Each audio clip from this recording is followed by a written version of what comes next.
Our democracy. Some of my Republican friends and some of my Democratic friends even occasionally say, well, if you can't get the votes by executive order, you're going to do something. Things you can't do by executive order unless you're a dictator. We're a democracy. We need consensus. All right, but he's now Mr. Executive Order. Have you seen the footage? He's signing everything, executive order after executive order, everything from who can play on the girls' team to the Paris Climate Accord, all that stuff. That's what he loves to do, according to his own definition, very dictator-like. But the left-leaning media eating it all up.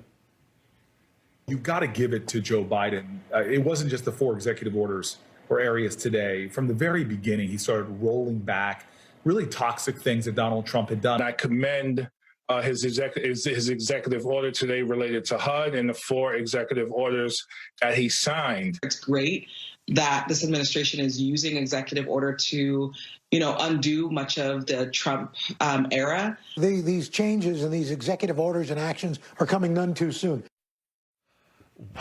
All right. Whatever happened to dictators governed by executive orders? All right.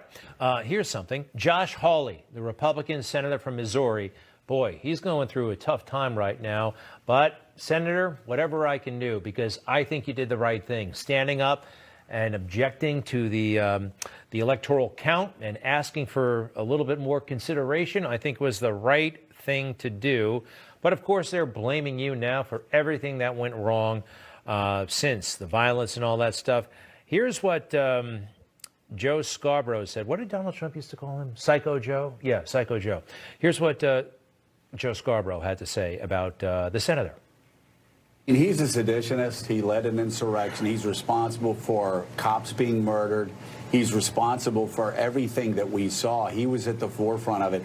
And of course, he's shameless. He's still shameless about all of that. He hasn't apologized to America.